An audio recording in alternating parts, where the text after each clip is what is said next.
Hello, ഇന്ന് നമ്മൾ വളരെ ഈസി ആയിട്ടും അതുപോലെ തന്നെ പെർഫെക്റ്റ് ടേസ്റ്റിലുള്ള ഒരു പ്ലം കേക്കിൻ്റെ റെസിപ്പി ആട്ടോ ചെയ്യണത്. അതിനായിട്ട് നമുക്ക് ആദ്യം തന്നെ ഇതിലേക്ക് ചേർക്കാൻ ആവശ്യമായ ഡ്രൈ ഫ്രൂട്ട്സുകൾ കുറച്ച് എടുത്തു വയ്ക്കാം. ഇനി നമുക്ക് പഞ്ചസാര കാരമൽ ചെയ്യണം. അതിന് വേണ്ടിയിട്ട് ഒരു പാൻ അടുപ്പത്ത് വെച്ച് ആവശ്യത്തിനുള്ള പഞ്ചസാര ഇട്ട് കൊടുക്കാം.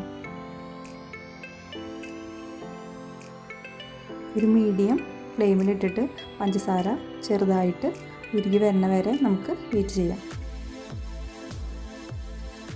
പഞ്ചസാര ഇപ്പം നന്നായിട്ട് ഉരുകി വന്ന് തുടങ്ങിയിട്ടുണ്ട്. ഇനി അതൊരു ബ്രൗൺ നിറമാവണ വരെ നമുക്ക് ചെറുതായിട്ടൊന്ന് ഇളക്കി കൊടുക്കാം.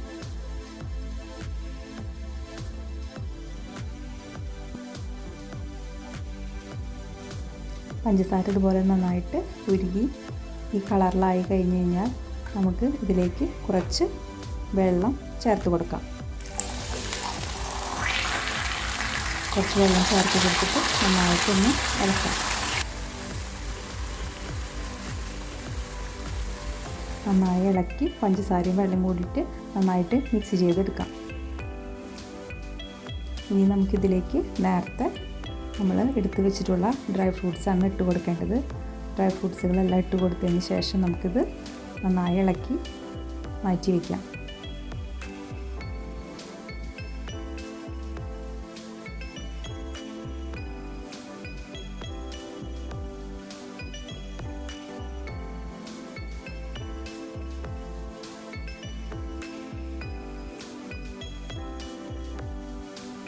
ഒരു മിക്സിയുടെ ജാർ എടുത്തിട്ട് അതിലേക്ക് കരയാമ്പൂ, കറുകപ്പട്ട, ജാതിപത്രിക, ഏലക്കായ, കുറച്ച് പഞ്ചസാരയും കൂടി അതിലേക്ക് ഇട്ട് കൊടുത്തതിന് ശേഷം ഇത് നന്നായിട്ട് നമുക്ക് പൊടിച്ചെടുക്കാം. ഇനി ഒരു ബൗളെടുത്ത് അതിലേക്ക് ഒരു മുട്ടയാണ് എടുത്തിട്ടുള്ളത്. അത് നമുക്ക് നന്നായിട്ട് ബീറ്റ് ചെയ്യാം. അതിലേക്ക് മെൽറ്റായിട്ടുള്ള ബട്ടറാണ് ചേർത്ത് കൊടുത്തിട്ടുള്ളത്. അത് നന്നായിട്ട് മിക്സ് ചെയ്തതിന് ശേഷം അതിലേക്ക് ഒരു ടീസ്പൂൺ വാനില എസൻസും ഒരു ടീസ്പൂൺ പൈനാപ്പിൾ എസൻസും കൂടി ചേർത്ത് കൊടുത്തതിന് ശേഷം നന്നായിട്ട് ഇളക്കിയെടുക്കാം. ഇനി കേക്കിൻ്റെ മിക്സ് തയ്യാറാക്കാനായിട്ട് നമുക്കൊരു പാത്രം എടുക്കാം. അതിലേക്ക് മൈദ ഇട്ട് കൊടുക്കാം. ഇനി ഇതിലേക്ക് കുറച്ച് പാൽപ്പൊടിയും നേരത്തെ നമ്മൾ മിക്സിയിൽ പൊടിച്ച് വെച്ചിട്ടുള്ള പൊടിയും കൂടി ഇട്ട് കൊടുത്തതിന് ശേഷം നന്നായിട്ട് മിക്സ് ചെയ്തെടുക്കാം.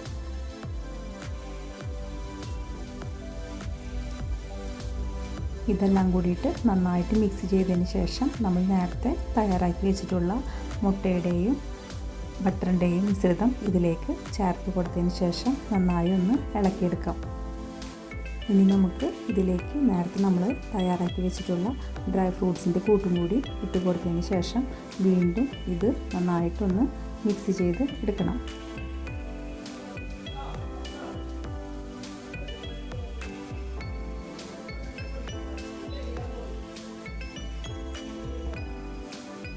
ഇതെല്ലാം കൂടി മിക്സ് ചെയ്തതിന് ശേഷം ഇതിലേക്ക് ഒരു ടീസ്പൂൺ ബേക്കിംഗ് പൗഡറും 1/4 ടീസ്പൂൺ ബേക്കിംഗ് സോഡയും കൂടി ഇട്ട് കൊടുക്കാം. അതിലേക്ക് ഒരു ടീസ്പൂൺ വിനാഗിരിയും കൂടി ചേർത്ത് കൊടുത്തതിന് ശേഷം വീണ്ടും ഇത് നമുക്ക് നന്നായിട്ട് മിക്സ് ചെയ്ത് യോജിപ്പിച്ചെടുക്കാം.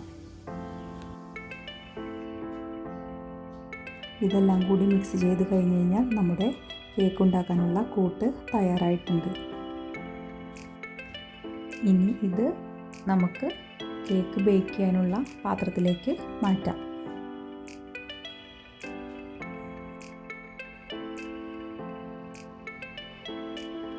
നമുക്കിത് കുക്കറിൽ വെച്ചിട്ട് ബേക്ക് ചെയ്തെടുക്കാം. ഒരു 45 മിനിറ്റോളം നമുക്ക് ഇത് കുക്കറിൽ വെച്ചിട്ട് ബേക്ക് ചെയ്തെടുക്കണം. 45 മിനിറ്റ് കഴിഞ്ഞ് നോക്കിക്കഴിഞ്ഞാൽ നമ്മുടെ കേക്ക് തയ്യാറായിട്ടുണ്ടാവും. കേക്ക് ചൂടാറി കഴിഞ്ഞാൽ നമുക്ക് അതുപോലത്തെ ബട്ടർ പേപ്പറൊക്കെ നീക്കി നമുക്ക് ഇഷ്ടമുള്ള രീതിയിൽ അത് കട്ട് ചെയ്തെടുക്കാം. അങ്ങനെ നമുക്ക് വളരെ ഈസി ആയിട്ട് അതുപോലെ തന്നെ കടയിലൊക്കെ മേടിക്കണ ആ പെർഫെക്റ്റ് ടേസ്റ്റിലുള്ള കേക്ക് നമുക്ക് വീട്ടിൽ തന്നെ തയ്യാറാക്കി എടുക്കാം.